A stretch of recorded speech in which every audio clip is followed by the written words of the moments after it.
Hey, what's going on? We got a special guest here today. We have Jen Richey. She's the mother of four, a professional athlete, an extreme athlete, and a skydiver. Jennifer provides an understanding of augmented reality and mobile technology. She started a company called Gravity Jack in 2009 and has the claims to the first augmented reality patents. Jen, how are you doing right now?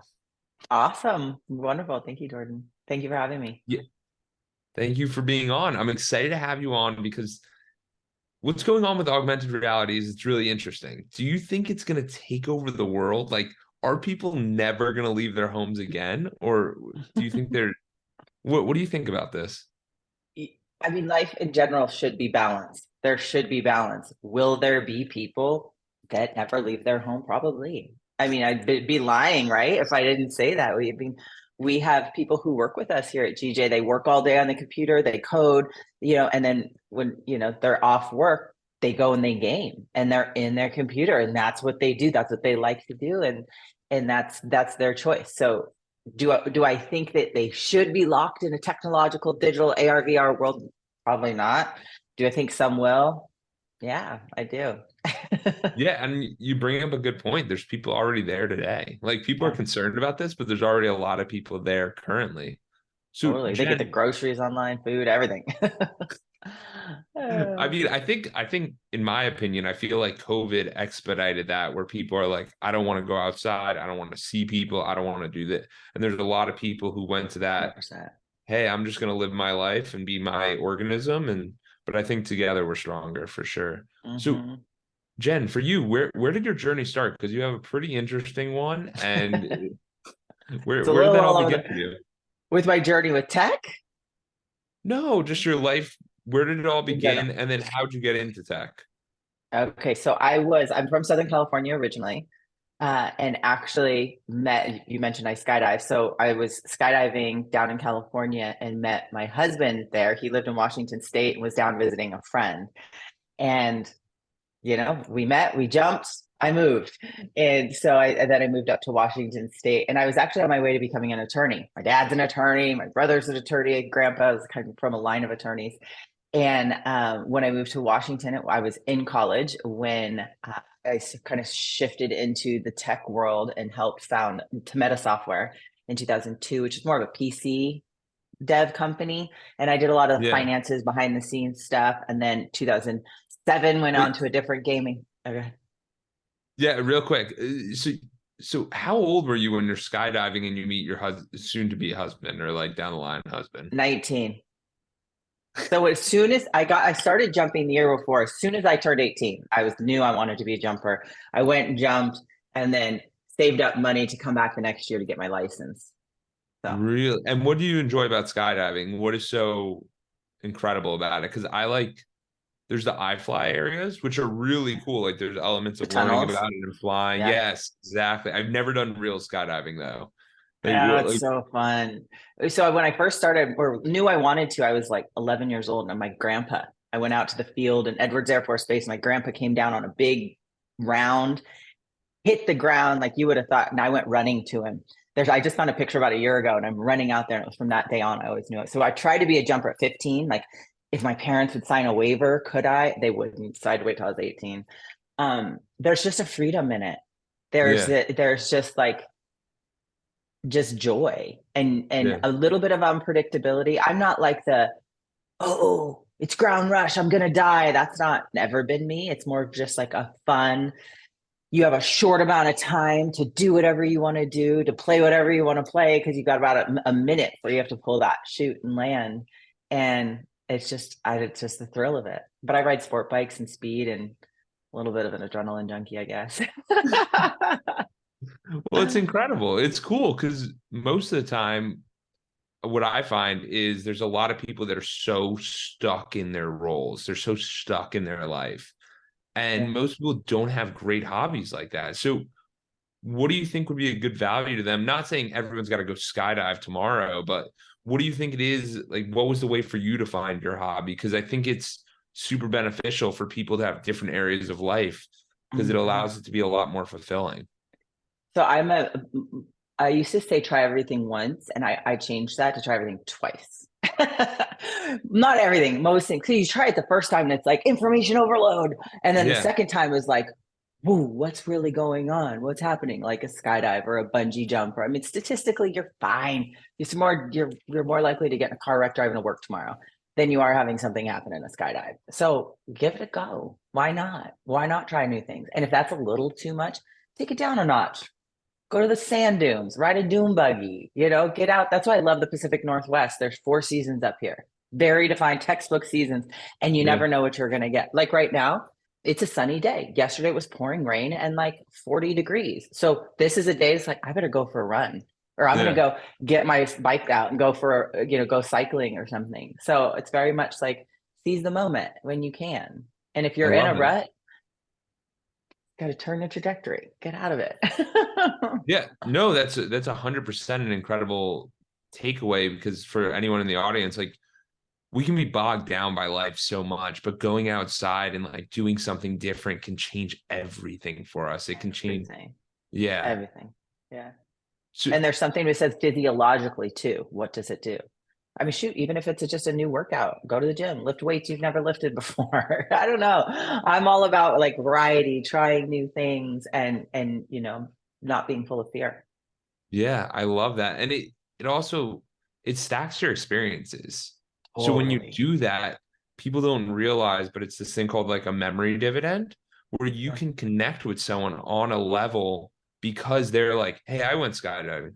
Well, I went kind of skydiving too. And we can connect on that moment. And now you're happy about that moment that you did that experience. And it's Yeah. like, oh, that's a cool thing. That's Yeah. another way to connect instead of just tell me about your stuff. Tell me And they're what are kind you of like doing? memory markers too. So even Yes. taking our kids on a trip, like we went and renewed our vows, geez Louise, last year in Mexico. So you can go to Mexico, have a fun trip, Hawaii, wherever, go on the beach every day and hang out. But your days sort of blur together a little bit. Like you'll Yeah. remember them. But I'm like okay, I want to have like 2 to 3 excursions that you'll remember on that. Like we did ATVs and the monkey sanctuary. So we're Yes. holding monkeys, jumping on our head. We get on ATVs. It starts downpouring rain, and we're mud womping on these 4-wheelers to, to the caves. And it's like you'll remember that. You know what I Yeah. mean? So a little more than just sitting on a beach playing in the waves. I love that. That's awesome. That's awesome. Yeah, because it's so good. It's such a nice way to have an experience is like those 1 to 3 different things where you're like, yo, that was really unique. I can't do that on my regular day to day. That's Yeah. awesome. So where did you get into tech? Where did you find that love for tech and experience that? Because I know 2000, like still pretty early. Like, Super early, and I'm dating myself. So 2002, we started a PC company, and yeah. so we had devs all over the world. We Wow. framed an email that came from one, and he said, "Sorry on delay, small revolution in country," and we're like, "That goes in a frame." He was okay. He was okay. But anyway, so we had the developers offshore, but the project managers onshore. In 2007, that company got acquired by a gaming company. And So, so I wasn't involved in the but devs. Oh, go ahead. yeah, before you jump into that, so that's 2002.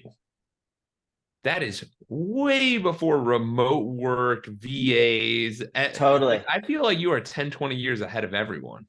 Yeah, we were like Western Unioning payments. Like that's how you paid your coders and stuff. No joke. I was like, this is, How did you even find these people? Because I mean, I'm telling you, like you are literally 20 years ahead of everyone. Because yeah. as this starts coming, I feel like 2022 is like, oh, you don't have someone in the Philippines working with you. You don't have a team somewhere outsourced. You don't have Yeah.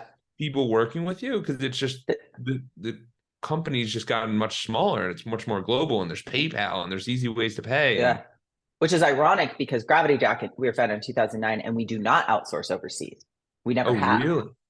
It was kind of like we made it, and it's based on a lot of the experience there because sometimes we'd have a project and we'd have 2 or 3 teams running it because Yeah. you don't know them, you don't know their quality, and it's like, ooh, I need a backup for my client in case these guys over here have a revolution. So it had its own bit of headaches, but there was wow, I can't believe I'm even remembering this, a website called Okay. rentacoder.com. And so that's where we would go we would post, I mean, a lot of different methods and techniques and ways and things to use, but that's one of the things that we would use to find people. And I did more of the finances behind the scenes Yeah. in that part of the company, which I was good at, but just because you're good at something, which this is like, here's a little nugget for someone listening. Just because you're really good at something doesn't mean it's fulfilling.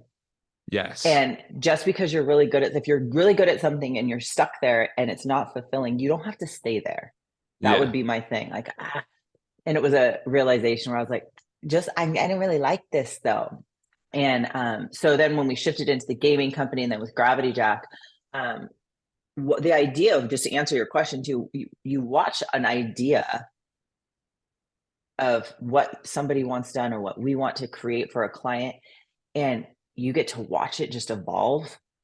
Yeah. It's like building a house, really. When you go and you see it's like dirt and bushes and nasty, and then they break ground, and then they Yeah. lay the foundation, and then they throw up, the framing. Like, you get to watch this evolution and then the end result. So it's always fun for me. And Gravity Jack, I feel like more of a translator because I don't code. I don't write the code. I don't know how to write the code, but I can tell you what's possible, what's not possible, best practices, what you should and shouldn't do, things, different UI or UX. So that's user interface and user experience. I can show you good UX, good user experience, and bad. When you're on an app and you're frustrated because you can't find what you're wanting, that's bad UX. They didn't think that through. Well, So. and that's the most impressive thing, is because most of the time we just sit there as customers, and this is what I found a lot. Like, even with me, I was doing it today with my fiance. I was talking about, I had social media clips, and I was like, "Hey, does this thumbnail make you want to click the video?" And she's like, "I don't even know what you're talking about. I just scroll." And I'm like, no. There's something that provokes you to click a video. Like Yeah. I was like, she's like, no, I just scroll. And I'm like, no. Like, You there's never some point tap. At I'm like, some point you tap. I'm like, there's some point, but it's just that awareness and that heightened awareness that when you're so deep in the threads of it, and that's just like what you're saying. Like, I guarantee you, there's times when I log into a banking app, like with millions of people, there's so many users, and you're like, why can't I do this simple task? Like, why is this giving me a hard time? And it's just, you never think that it's like, oh, the tab can change this, but now there's just so much back end components to it that most Yeah. people never see. No. Hey, I'm that person. I'm an exception to some of the rules I've learned. Like, I'm a chronic unsubscriber. Like, my inbox, if I don't want that, nope, I unsubscribe. I take the time, click, opt out, get out of my inbox, where most people just delete, delete, delete. So then they have to delete 50 emails every morning. I'm like, no. Yeah. But even like going to that banking app, I'm like, that was really frustrating. So I'll go to their support and I'm like, hi. And I'll do it really kind and sweet. Yeah. Just ran into this little hiccup. It's a little bit of kind of a user experience flow. Would love to see something more along the lines of this. So yeah. So with Gravity Jack, how did you guys start implementing these ideas and look into augmented reality? Because like you said before, it was way before the time. And I get that you're doing projects with Fortune 500 companies, but like, this is a fascinating concept. Like, in our Yeah. pre-call, I was like, who is Jen? Like, what is Jen and her husband doing? They were so ahead of their time. Yeah. Well, kind of like you were saying, even doing, offshore stuff back in Meta days in 2005 and 7 and whatever. So when the smartphone came out, App Store came out in like 2008. Okay. And so Luke and I are talking, and he starts talking to me about smartphones, and he's like, these things are not the end game. These things are going away. We don't want to look at screens. We don't need all these big, and I mean, computers were bigger back then.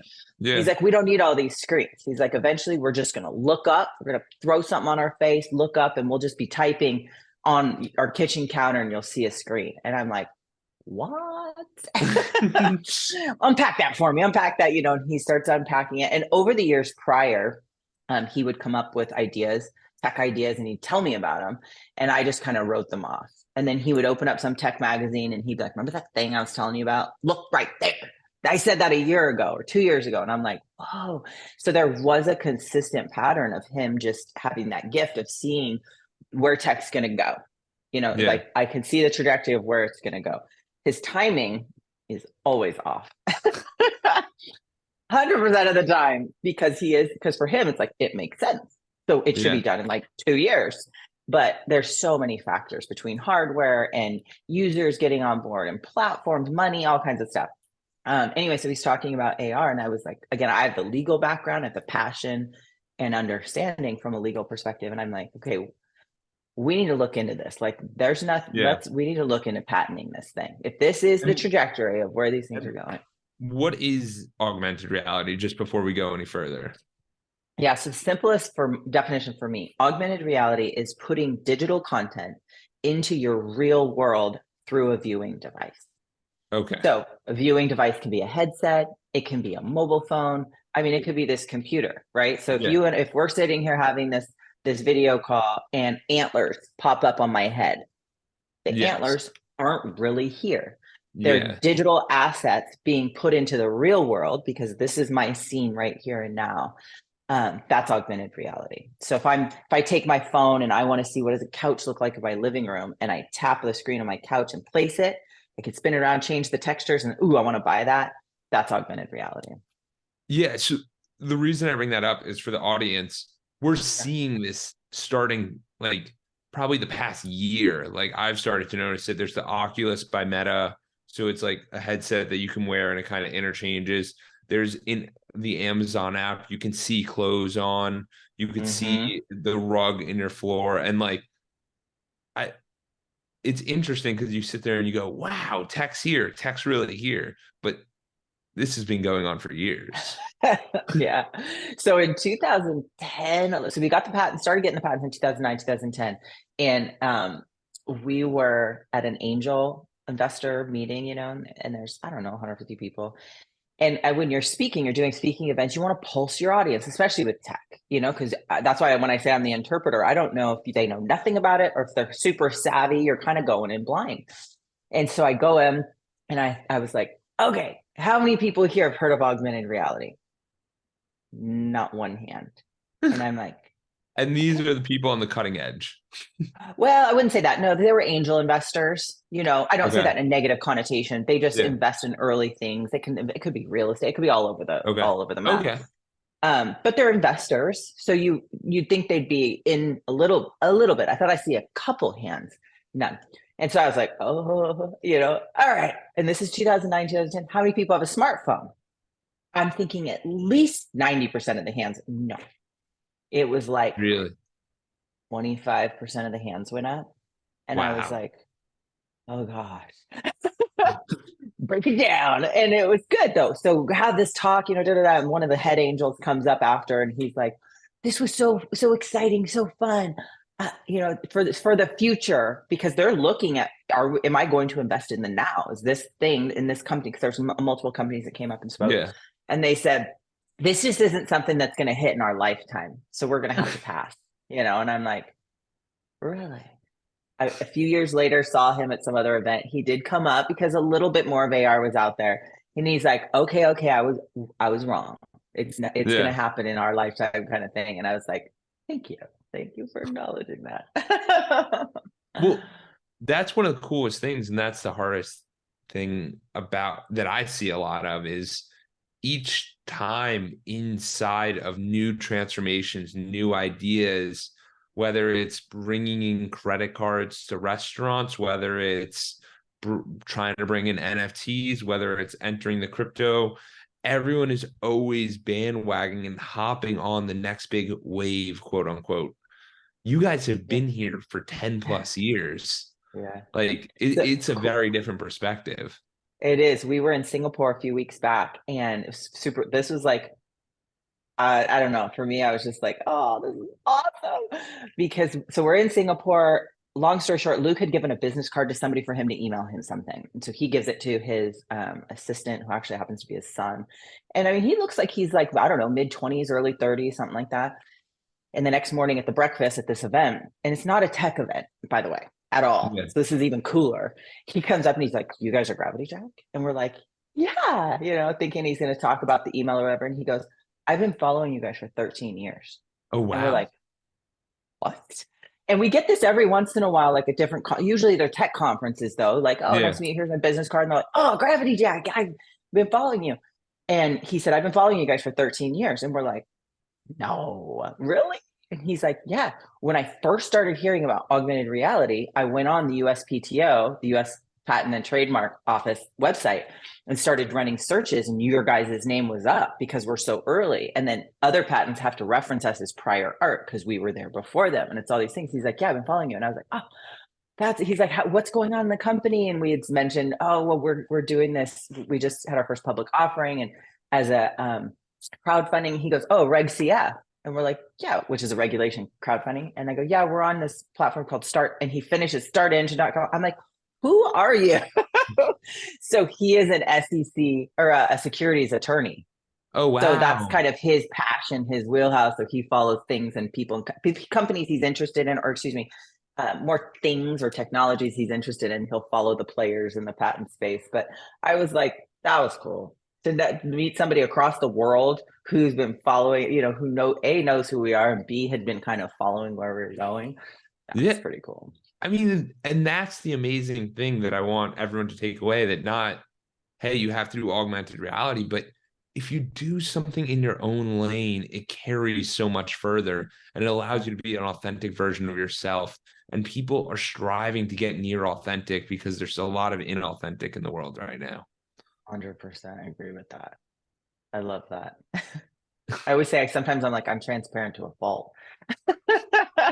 Like I'll just say something. I'm like, oh, that just came out. Let me sugarcoat it a little bit.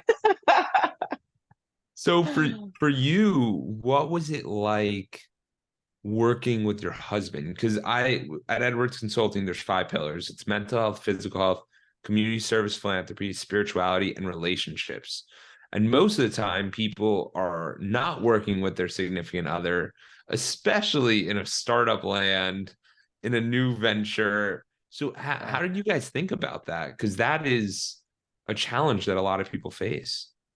Yeah, many times over the years we've gotten shocked faces like, no, you do not work together. And we're like, yeah, in the same company. And we're like, in The same office. I love it. the same office. Well, it's a couple things. I mean, you learn to navigate. Communication obviously is key. What's interesting is we not just have the companies have evolved, obviously your marriage and your relationship evolved, and also our roles have evolved. So Yeah. there's in the beginning, there's you've got your strengths and weaknesses, and it's important to lean on the other person where you're weak and appreciate where they're strong, right? Because you can Yeah. resent where they're strong too. Yeah. And it's key that that's not what you do. Like, this is your help meet, your partner in life.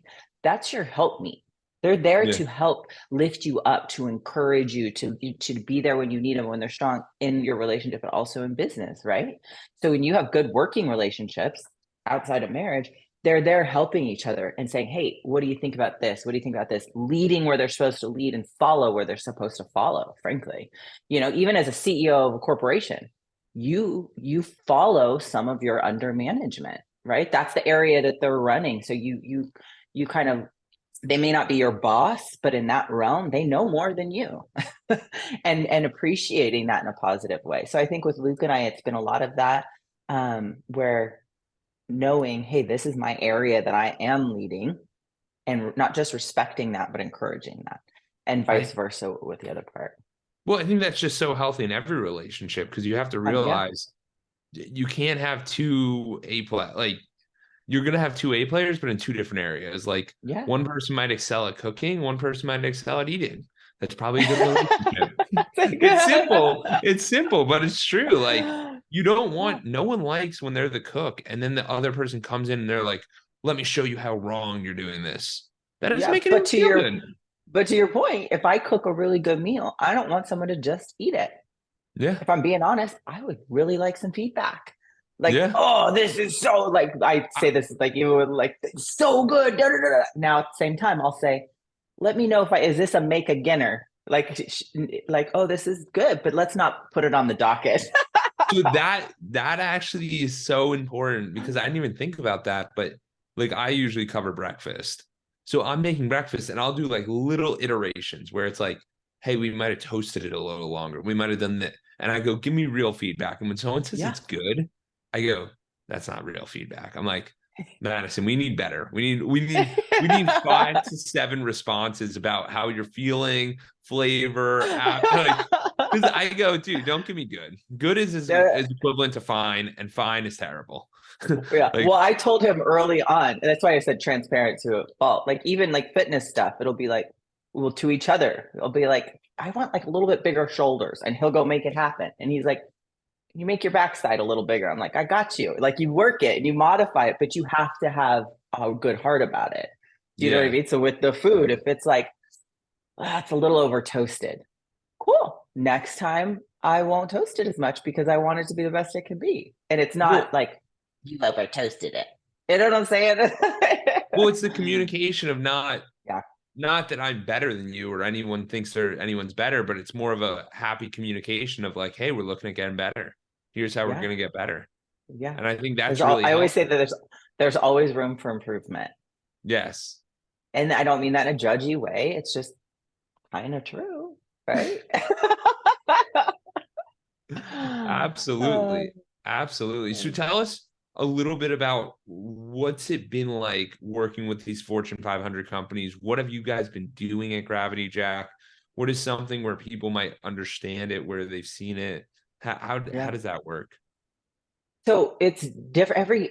One of the things I say to my team and my clients, frankly, is there's never a dull moment at Gravity Jack because you're always working with different clients.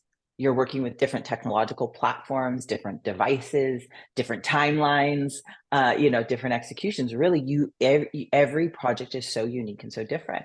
And navigating working with clients, like T-Mobile, we've done quite a few projects with them. Amazing people, love them. They have great concepts. There's a lot of cooks in the T-Mobile kitchen, and I don't mean that in a negative way. It just is. They have to go A through their lot of things and approvals. a lot of approvals, and they have to meet with this. Okay, we got approval from this, and they go to the next team. And so you do learn. The first project you do with a company or group, you really learn how to dance, which Yeah. helps. Our projects are always amazing to work on, but you do notice a noticeable change in like the second. So Oscar Mayer was a project we worked on. I flew out to Chicago. It doesn't matter, wherever it was, somewhere about in the Midwest. This was a while ago. And they did almost Shark Tank style. They brought in these companies. They were like, here's our problems, because this is for the Oscar Mayer Wienermobile. Uh, we can't take people on rides in the Wienermobile because of legal reasons. So people can't see inside of it. People can't drive it, literally, of course. Obviously, they can't drive it. People want to see it at their events. It's all these different problems. And so companies came with different reasons. We came out, or different solutions. Let's do an app. Let's do a Yeah. mobile app. They can do all these things. We put the people into VR so they can look around on their mobile phone and see what it looks like to be in the vehicle, blah, blah, blah. So we win the whole Shark Tank thing. The next year, so the first year we figured out how to work together. The next year they were like, okay, we got 100 and whatever thousand in our budget. What do you guys think we should do this year? Which was like, nice. Like you built that trust, you built that communication, that relationship, and they're like, all right, you lead this charge. I mean, they were heavily involved in the collaboration, but it was cool to come at it from that perspective. Because it's more of a people, and this happens with everything. People like working with people that are easy, that make things That's true. suitable. So then the Yeah. next year, it's like, hey, we don't have to double vet you. We don't have to double do anything. Like you did what you said and more. Let's do it again. Let's do But it. people have Yeah. to realize this with everything you. Why have you gone to the same dentist for 20 years? Why have you gone to the same doc? Like it's because you're just comfortable, and it's just like, Yeah. hey, this is who I know. I don't want to meet a new person. I don't want to deal with this again. uh, uh, One of the corporations, I can't remember which one, but they laughed. There's definitely a different dynamic because we just can move fast. We can turn feedback around fast. We can turn our assets, all kinds of stuff. And they're like, you guys, we're like a cruise ship when we have to turn. And like, you Yes. guys are like a speedboat just cruising by, and we're like, well, just whatever you can send our way so that we can cruise fast with. Like some things they would normally do internally, they're like, it'll take us longer to do this, even simple Yeah. things. Here, you guys handle it. But I over the years met some really great people in the Fortune 500s down to smaller companies, and it's just really just it's one of my favorite things about my job, getting to interface with the clients, finding out what their problems are and being a genuine part of their solution from a technical perspective.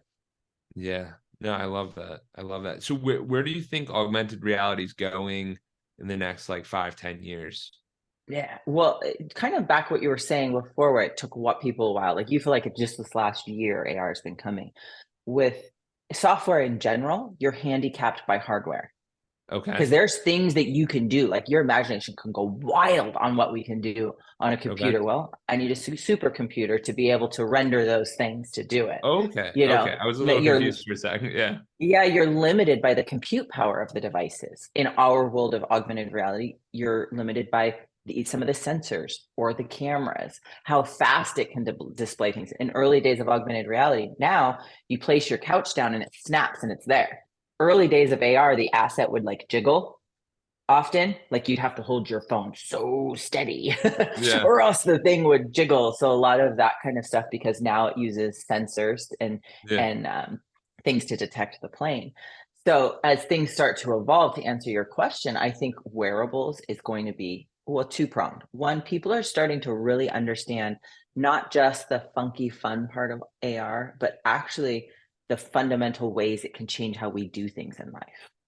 You Okay. know, like start thinking, learning, training, repairs. My ice maker's broke in my kitchen refrigerator. I don't want to call a repairman and pay $155 for him to come out and fix my ice maker.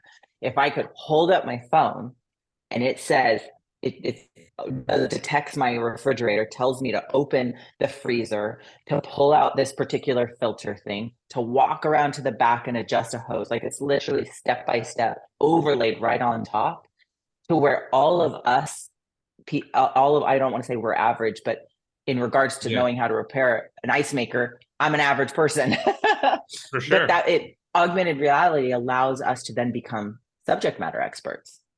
And that's really interesting because I thought about that solution right now, and I would usually go, and it wasn't even until years ago, but YouTube. Most people go YouTube. to YouTube, and then you got Yeah. to find the guy with the exact model of the exact thing, and it's like Yeah. it's not always the same. So if you could have Mm-mm. like a plumber on demand or like a thing helping you that Totally. says, "Hey, like this is your fridge, like this is how Yeah. you do it." That's Or really like cool. assembling something, like whatever, you're Yeah, having a baby and you need to assemble a crib. Yeah, you got a PDF with yeah, pictures, but sometimes you're like, what if I could just hold this up and it's like, grab that there, put that there, you know, like yeah, think Minority Report. Like it's just going to have information hovering in front of you. But back to your question of where's it going to be in 5 to 10 years? People now are, most people, like I would say everyone knows what AR is though, because I still get probably 2 to 3 calls a month that I have to really explain the difference, which is awesome. That's okay. I love it. I'm yeah. not, I tell my team, don't get jaded. Just because Yeah. you know tech, don't get pretend like Don't think everybody you, does. yeah, exactly. You know, like it's fun that you're getting to teach them this new thing. So people are starting to not just understand it, see it out in the wild, understand that it's needed. The lidar that's come out on these things, the sensor depth dimension sensors that have come out in the last couple of years, leaps and bounds for augmented reality. And now Apple Vision Pro coming out with a headset. Um, so I think that it's going to be, we'll watch the headset market really evolve, Yeah. specifically around AR. Um, and I think Apple's doing a really good job of their trajectory and their intention. So the Apple Vision Pro is really more focused on your in-home experience. You'll Okay. notice that. So they haven't fully announced it. This is Jen. This is based on The things alpha. and reasons that they're going to enhance your in-home experience, because you're not going to wear a set of goggles, because they kind of look like goggles. Some AR headsets look cool like your glasses.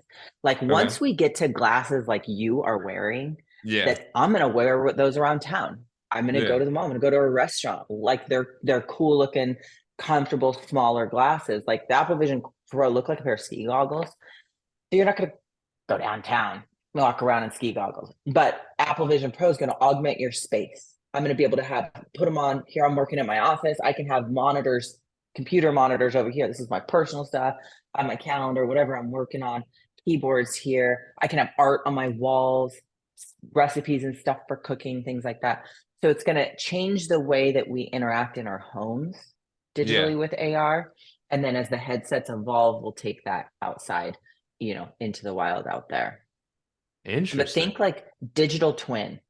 That's where Yeah. it's going to be going. The world will be, you walk around a city, you're going to have a digital twin overlaid on top. So I look at a building and I can get digital content on it if I want. Yeah. I can adjust the dial. How much Well, content do I want? Do I not really want much? well, I mean, that would be so cool because I feel like every time I go to a rooftop, you're seeing the skyline and you're like, what building's that? What building's that? And you need someone who's an exact expert, has Yeah. walked the city a million times, and then they could tell you, that's that building, that's that one. But if you could look, that would be Totally. And then you could get really history cool. on it too. What Yeah. other companies have been in that building? That's that turning up the dial. Like it starts out, what building is that? And then it can give you information. It can tell you what companies are in that building now. That's When was it fascinating. built? Yeah. I mean, it's going to get there. It's not an if. This is truly a conversation of when we think it might get there. Yeah. So, I mean, if you're listening to this and getting excited, you're probably like, how can I get involved? How do you take advantage of that?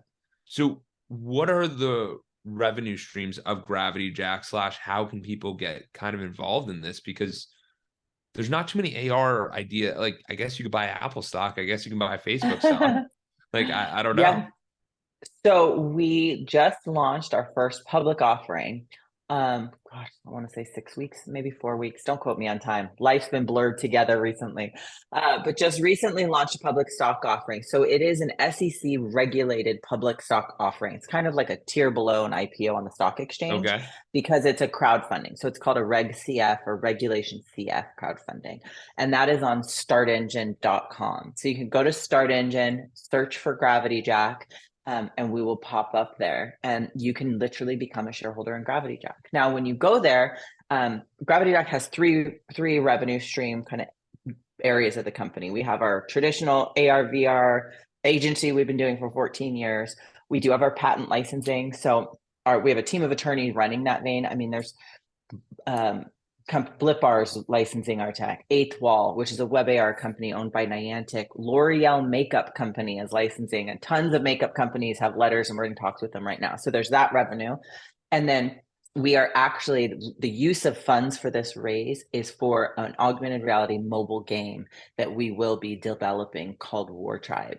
And so that's that going, as after the game is developed, post raising the funds, obviously we create this game. And that's where the funds are. But you go there, you can become a shareholder of Gravity Jack. Definitely check out the video that's on there. It'll give a little bit more of insight, not just in our history, but also with kind of the future of where the company. And it's not just shares in like the game. It is shares in all of Gravity Jack. Wow. And so when we were doing the pre-call, the thing I found most interesting is the vast amount of volume that you have through the patent company because like I don't think people understand. So basically anyone who's using AR Gravity Jack, they have to license through Gravity Jack or it's not, or there's going to be some, isn't that the case, right? Or something like that? We'll probably have to be going to litigation soon. I really wouldn't rather not just Yeah. own it, like, hey, you were there first, you patented it first.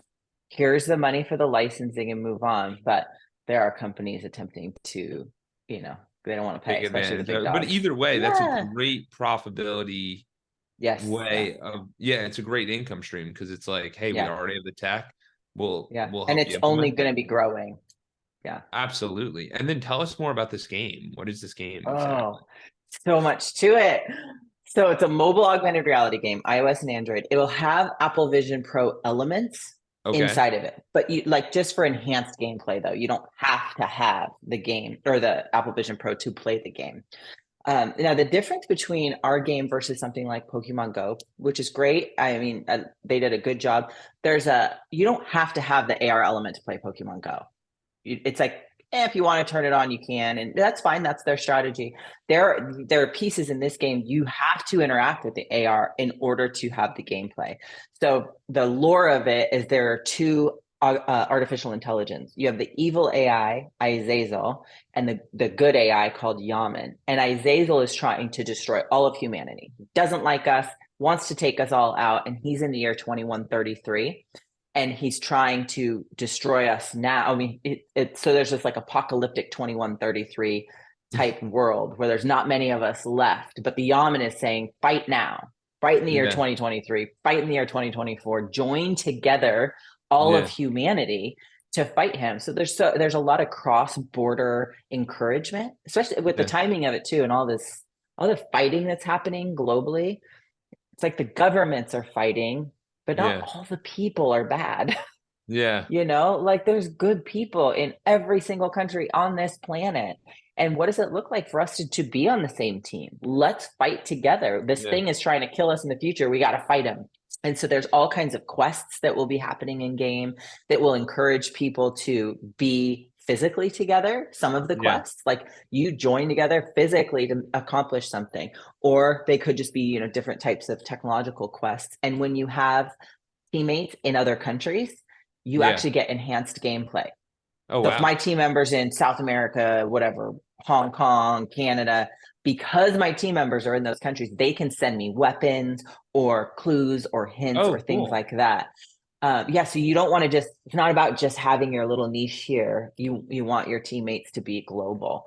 And there's going to be like augmented reality portals coming out of the sky. You hold up your device to your arm and you'll get a message like almost like a hologram Princess Leia that's telling Yeah. you your quest. So you have to engage with those AR pieces. You can't know Yeah. your quest unless you take your message from the Yeah. holographic wrist cuff. Um, That's so wild. it's gonna be so fun, so awesome. And the users will be able to they could put in for a quest request, like, Yeah. oh, this quest, and then it can get voted on. Yeah. And then there's an element in more poverty-ridden countries. So this is also a way for uplifting people, uplifting Yeah. humanity, uplifting people out of poverty. So if you're in Africa in a small village, side note, debatably between 85 and 94, depends on what study you read. Let's go with the low number, 85% penetration rate of the world. So 85% of the world has access to a smartphone. Wow. Tiny little villages in the middle of nowhere, they've got mobile devices with connectivity. Now, it might be a family of 10 and they only have one device, but Yeah. they have a device. And we've talked to multiple people who go into these types of villages and they're like, oh, that's real. They'll be in Yeah. there gaming, like in a lean-to kind of house sort of thing. And so in those types of countries, some of the quests will be translation quests. So it'll Really. pop up a quest where they can translate some of the text and earn in-game currency that they can extract out in their real-world currency, hence uplifting them and a new way for them to earn revenue in those That's countries. incredible. Yeah, That's it's pretty awesome. substantial. So Gravity Jack will get an NLP, so natural language processing translation engine, in exchange, for giving them that revenue that they can extract out. They're basically getting paid. It's like a new career in these poverty-ridden countries, which I do think Wow. you'll see more of. We may be like the first to start doing this, but I think that there's going to be more coming. I heard a little bit about this where people were gaming and making money in different areas. It's interesting. It's very exciting and new. And how do you think you found yourself on the cutting edge? I understand that your husband is really part of that, but if people are looking to learn more, like what do you think is the best way for them to go about this? Learning more about AR and Gravity Jack in general. Diving in online, start doing your research. I mean, it's even like, and not being afraid. This goes back to the skydiving or trying new things, or just because you're good at something, but if you're not being fulfilled, don't be afraid to step out and dive in and learn and find that other thing that might be more fulfilling in that. Yeah. I didn't see myself as a tech person back when I was going, on my way to law school. That wasn't, Yeah. but just not shutting doors. When a door opens, start diving in. I will say though, learn about artificial intelligence, learn about augmented reality, virtual reality. Some people, especially in the AI realm, are like, it's evil, it's bad. And I'm like, it's a tool. It's Yeah. a tool. It's not inherently good or evil, but educate yourself on what it is so that you don't have concern or worry or fear, that you Yeah. know and understand something. And also to that point, I think a lot of it can alleviate a lot of things going on in your day to day that you might not enjoy. So, like, for Mm, example, for myself, I run this podcast. My descriptions were, in my opinion, were not great. Descriptions were mhm. not great for podcasts. Yeah. Buzzsprout, the hosting platform I have, came out with an AI tool for like $20 a month, and they Yeah. make the descriptions super detailed. I Yeah. go, thank you. And they offer me options. They give different options too. I Thank go, this is you. great. This is great. Yeah. Thank you. So my Yeah. whole point of that being is that if you can find ways to integrate this, it can Yeah. alleviate a lot of stress in your day to day and maybe Totally. make you a lot more efficient and let you focus on things you actually enjoy. I just gave you an Yeah. out thing with the podcasting, but there's these everywhere and people are finding them in all different areas. So don't be Hmm. afraid to look. Yeah. Yeah. And ask. I was spoke at a California business women in business conference a few years pre-COVID. Big conference, way bigger than I thought it was going to be. And I was in one of the rooms, and it was about augmented reality, the type of tech, what it is, VR, how it can be used. And I challenged them at the end of this talk. I said a lot of them were like in banking and real estate, and I can't remember the main niches, but I said every single one of you in your role, in your company, in your organization, in your group, there is an augmented reality strategy or integration that could enhance what you're doing, that could benefit your clients in some way, that will, level something up. Maybe it's an event, it's whatever, all these things. And I just challenged them. I said, every single one of you, here's my email. I put my email. Here's my cell number. Call me, text me. And there was hundreds of people in there. I was like, I can tell you ways that AR can be used in your industry, in your vertical, and in your role. And I would love to be able to do that with you. And I got quite a few emails, and there wasn't one that I couldn't find that wouldn't augmented reality wouldn't offer an enhancement in some capacity. 100%. So, Yeah. Jen, you've been amazing. Where can people hear more about you? Go to the Start Engine. What are the links? What are the things? I'm going to put it all in the show notes, but just share where people can look. Yeah. So gravityjack.com, and that's just gravity, JACK.com. Start Engine is the platform if you're wanting to watch those videos, learn about the offering, and that's startengine.com/offering/gravityjack. And it'll take you right to us. They do have a search bar though. So if you search at startengine.com, you'll find us right there. Awesome. I'll put all the links in the show note. Thank you. Cool.